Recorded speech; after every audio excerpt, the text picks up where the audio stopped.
Bismillahirrahmanirrahim.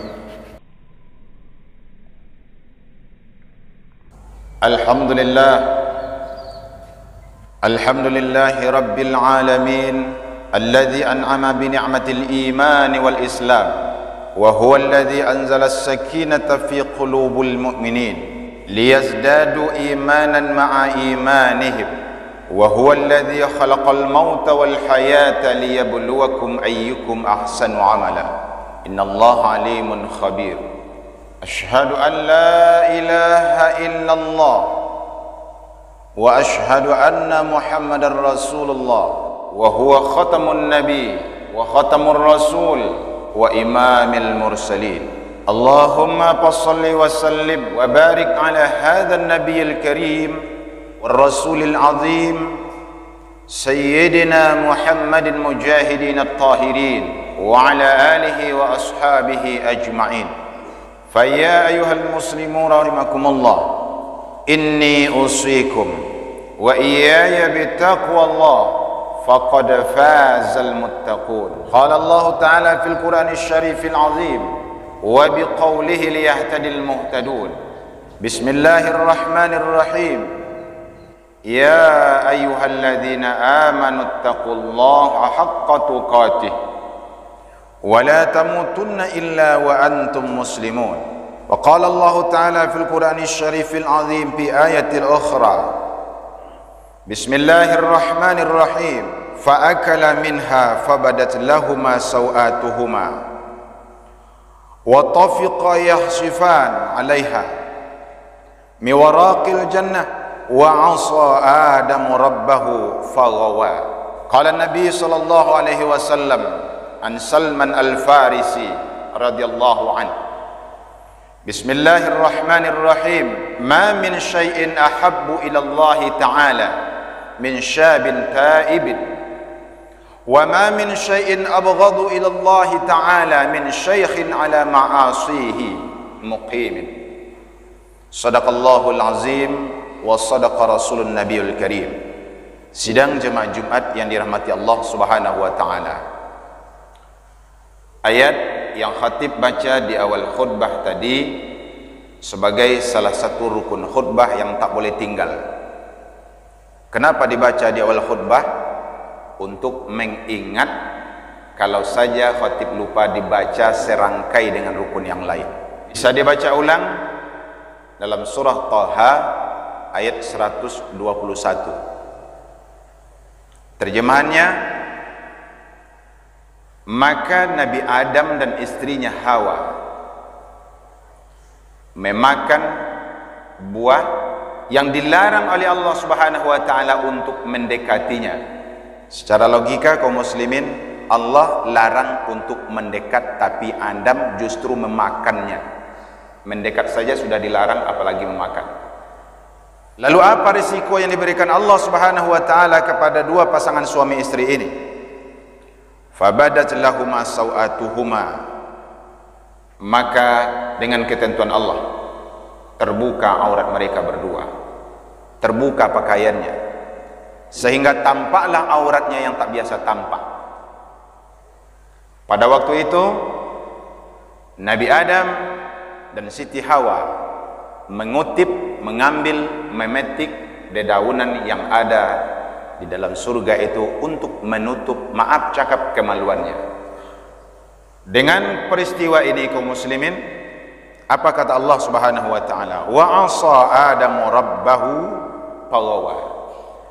Maka dengan peristiwa ini Nabi Adam memakan sesuatu yang tak boleh didekat, maka dia dianggap bermaksiat kepada Allah. Hadis Nabi Muhammad sallallahu alaihi wasallam sebagai bentuk penjelasan dari ayat ini, apa kata Nabi? Tak ada sesuatu yang paling dicintai oleh Allah Subhanahu wa taala selain daripada seorang pemuda yang senantiasa bertaubat. Kebalikannya, tak ada yang paling dibenci oleh Allah Subhanahu wa taala selain daripada orang tua, akan tetapi ia istiqamah dengan kemaksiatannya. Sidang jemaah Jumat yang dimuliakan Allah Subhanahu wa taala.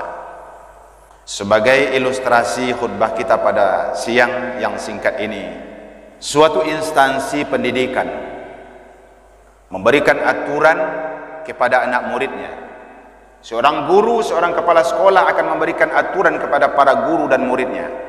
Hei para guru, hai anak-anak sekolah, hari ini pakaian kita hitam putih.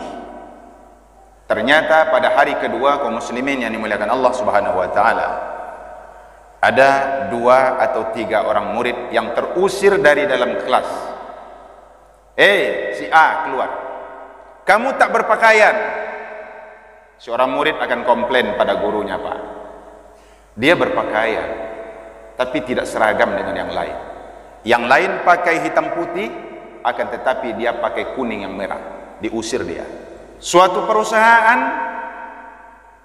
akan kita dengar kaum muslimin ada karyawan yang akan terusir dari perusahaannya hanya gara-gara tidak menggunakan seragam. Kalau saja seragamnya digunakan oleh suatu perusahaan itu warna kuning, hari Senin, Selasa, Rabu sampai Kamis pakaian kuning semua. Ada 2-3 orang sampai 10 orang yang pakai baju merah. Terusir. Komplain karyawan itu pada bosnya, "Ya, Pak, kami berpakaian. Kenapa kami dikatakan tidak berpakaian?" Hari ini kamu dianggap tidak punya pakaian. Seorang anak sekolah yang tidak berseragam sesuai dengan aturan, maka dia, maaf cakap, dianggap telanjang. Kenapa? Dia tidak menggunakan seragam yang sudah ditentukan. Apa yang perlu kita ambil dari peristiwa ini ataupun dari kisah singkat ini kaum muslimin? Jemaah Jumat yang dimuliakan Allah Subhanahu wa taala. 2 atau 3 tahun yang lalu khatib pernah menyampaikan khutbah di mimbar ini sebagai bentuk ataupun menyambung dari uraian 3 tahun yang lalu. Mari kita simak bagaimana Nabi Adam diperlakukan Allah ketika ia melakukan suatu pelanggaran. Mari kita urut ke belakang kembali kaum muslimin yang dimuliakan Allah. Malaikat komplain, Pak. Hei malaikat, sini. Ada berita baik. Saya akan ciptakan khalifah untuk penghuni bumi. Tak usah. Tak usah, kata malaikat. Komplain dia, Pak. Apa kata malaikat? Kenapa kamu komplain? Kami kan sudah bersujud, ya Rabb. Kami kan engkau suruh salat, kami sudah salat. Engkau suruh kami bertasbih, kami sudah bertasbih. Untuk apa lagi menciptakan itu khalifah manusia yang nanti dia akan sogok menyogok, dia nanti akan bunuh membunuh, akan saling memfitnah. Apa kata Allah dalam surah Al-Baqarah? Qalu inni a'lamu ma la ta'lamun, kata Allah Subhanahu wa taala. Bedek den podok kalian le. Dari ayat ini kaum muslimin menggambarkan pada kita bersama yang punya putus asa. Kadang-kadang kita tak punya rasa ada yang menolong kita, Pak. Kita merasa tidak ada orang yang peduli dengan kita, seolah-olah tak ada lagi Allah. Ini yang mesti kita renungkan. Sejahat apapun suatu makhluk, suatu penduduk, pasti ada orang yang berjiwa penolong di situ. Inni a'lamu ma la ta'lamun. Semua yang kamu ketahui itu berkat dari pemberitahuan dari saya. Tapi ada yang kamu tidak ketahui sementara aku lebih tahu, kata Allah Subhanahu wa taala. Kita potong kisah itu kaum muslimin, kita lanjut dengan Adam alaihissalam. Nabi Adam, tinggallah kamu dalam surga. Kalaulah Nabi Adam tidak diusir dari surga, Pak, tidak disuruh keluar untuk sementara, tidak akan susah hidup kita, Pak. Tidak akan hidup kita di pasar usang ini. Tidak akan kita cari makan ke pasar itu, tidak akan berdagang kita, Pak, karena kita tinggal di surga, anak cucu Adam tinggal di surga. Tapi ini Allah jadikan penyebabnya untuk kita jadikan yang tibar bagi kita bersama pelajaran apa sebetulnya sesungguhnya yang terjadi pada Adam yang diciptakan Allah Subhanahu wa taala. Diciptakan Allah penyebab bagaimana Nabi Adam itu turun. Makan semua yang ada di surga ini, pakai semua yang ada di surga ini, kendaraan yang ada di surga ini kamu pakai semuanya. Tapi ingat kata Allah, yang ini jangan dekat. Itu yang kita kenal dengan buah khuldi, Pak. Yang kita kenal dalam bahasa Al-Qur'annya buah khuldi. Oleh iblis laknatullah, karena dia sudah berjanji dan diizinkan Allah untuk menggoda Adam sampai cucu cicit keturunannya sampai hari ini. Kita tidak lepas ini, Pak. Ustadz juga tidak bisa berbangga, khotib juga tidak bisa berbangga, karena tidak ada jaminan, Pak. Khotib itu, ustadz itu bebas dia dari godaan syaitan. Khatib itu khatib pula setannya, Pak. Ustadz itu ustadz pula setannya. Jadi kita tidak ada yang lebih di antara satu kita dengan yang lain. Yang jelas ada amal ibadah yang mesti kita lakukan ketika kita merasa kita sedang digoda oleh iblis. Jemaah Jumat yang dimuliakan Allah Subhanahu wa taala. Ketika Nabi Adam dilarang jangan dekat, Allah tidak melarang jangan makan. Logikanya mafhum mukhalafahnya, Pak. Jangankan memakan, mendekat saja tidak boleh. Apa pelajarannya, Pak? Kalau ada orang tua kita yang berpesan pada anak mudanya hari ini kaum muslimin, kamu jangan dekati meja judi. Justru orang itu main judi. Kamu jangan dekati arak, justru dia minum. Kamu jangan dekati narkoba, justru dia hisap narkoba. Ini kadang-kadang pesan kita terbalik kita terima dari orang tua dan para guru kita, Pak. Apa yang terjadi kaum muslimin? Selepel Nabi Adam alaihissalam yang sudah dipilih menjadi seorang rasul, Allah ciptakan penyebab bagaimana dia tidak menikmati kesenangannya di dalam surga. Pelajaran pertama, Pak, dari peristiwa ini, agaknya Allah tidak mau para hambanya Nabi Adam dan cucu cicit keturunannya tidak bekerja. Bagaimana logikanya, Ustaz? Di surga itu bagaimana kita mau bekerja, Pak? Semua sudah tersedia. Tapi Allah Subhanahu wa taala tidak mau manusia itu diciptakannya hanya berpangku tangan. Tidak mau Allah. Berapa banyak seorang suami diusir oleh istrinya? Berapa banyak orang tua mengusir anak kandungnya gara-gara dia tidak mau bekerja? Maaf cakap kaum muslimin, kita sedang krisis ini sekarang. Malas bekerja, akhirnya apa? Maaf cakap, tak bisa mendapatkan apa-apa. Ketika dia minta ini dan itu, dia kena marah, diusir, pergilah kamu dari rumahku. Kalau kamu mau netap di rumahku, kata orang tuanya, bekerjalah kamu. Ini yang mesti kita renungkan, Pak. Lalu diciptakan oleh Allah Subhanahu wa taala penyebab Nabi Adam alaihissalam. Pelajaran terbesar dari semua ini, Pak. Satu pelanggaran yang dilakukan oleh Nabi Adam membuat dia terjauh, terusir, dikeluarkan untuk sementara dari surga. Satu kesalahan, Pak. Saudara-saudaraku, saudara seiman dan seakidah dan satu masjid kita, Pak. Nabi Adam melakukan satu kesalahan. Kita sudah berapa kali melakukan kesalahan? Nabi Adam memakan satu buah khuldi yang dibagi pula dengan istrinya. Berapa banyak buah yang kita ambil yang bukan hak kita? Berapa banyak kayu yang kita ambil yang bukan hak kita? Berapa banyak makanan yang kita makan yang bukan hak kita? Maaf, ternyata kita belum juga diusir dari negeri Tanjung Berulang. Ada apa? Penyebabnya adalah kenapa kita juga tidak terusir meskipun ada yang terusir. Maaf cakap, yang ditampakkan Allah kesalahannya, maaf cakap, masuk penjara dia, ditangkap polisi dia. Tapi berapa banyak kita yang berkeliaran di bumi air tiris ini, Pak, yang kerjanya dia maling, kerja menipu, marah-marah, tapi disembunyikan Allah Subhanahu wa taala kesalahannya. Tapi yang terbuka itu tetap terbuka, Pak. Yang tertutup tetap ditutup oleh Allah Subhanahu wa taala. Pelajaran terakhir dari peristiwa Nabi Adam alaihissalam agaknya menjadi pelajaran bagi kita.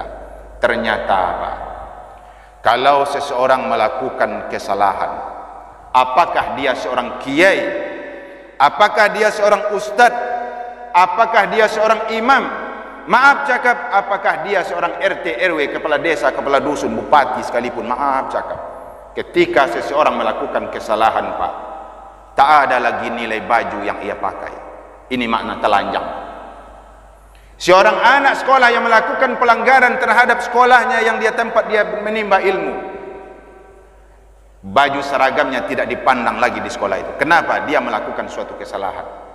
Pak, sekali lagi mari kita renungkan. Sehebat apapun kita, setinggi apapun jabatan kita, sekaya apapun dan banyaknya harta kita, tetap tak ada nilai, tetap kita dianggap telanjang, tak berpakaian, apapun pakaian kita, Pak. Itu orang kerjanya bermaksiat saja. Saya hanya bermanis muka saja kepada orang itu. Kenapa? Tak ada lagi nilai pakaian seragam yang ia pakai. Tak ada nilai pangkat bagi manusia, bagi Allah Subhanahu wa taala ketika orang itu melakukan suatu kesalahan. Jemaah Jumat yang dimuliakan Allah Subhanahu wa taala, panjang sebetulnya uraian kisah Nabi Adam alaihi salam yang bisa kita petik dari peristiwa ini. Namun agaknya waktu yang membatasi kita kaum muslimin yang dimuliakan Allah Subhanahu wa taala. Yang perlu digarisbawahi dalam hal ini adalah hadis Nabi Muhammad sallallahu alaihi wasallam yang menggambarkan kepada kita seorang pemuda, seorang yang masih usianya produktif, kalau dalam bahasa kampanye masih bagak badan bau, masih tolok bajalan, jonio pandangan mata bau. Allah paling cinta dengan orang yang usianya produktif ini, sementara hatinya selalu ingin bertaubat kepada Allah Subhanahu wa taala. Akan tetapi seorang jamaah Jumat yang dimuliakan Allah, berapa banyak kekhawatiran Nabi Muhammad sallallahu alaihi wasallam yang terjadi. Maaf, umur sudah 40, umur sudah 50, tapi istiqamah dengan kemaksiatan. Inilah yang dikhawatirkan oleh Nabi Muhammad sallallahu alaihi wasallam, sehingga dikabungkan dengan ayat tadi kaum muslimin, dikhawatirkan kita tidak memiliki pakaian di hadapan Allah, tak berpakaian di hadapan manusia ketika senantiasa selalu kita bermaksiat kepada Allah Subhanahu wa taala. Barakallahu li wa lakum fil Qur'anil Syarifil Azim, wa nafa'ani wa iyyakum bima fihi minal ayati wa dzikril hakim, wa taqabbala minni wa minkum tilawatahu innahu huwal ghafurur rahim.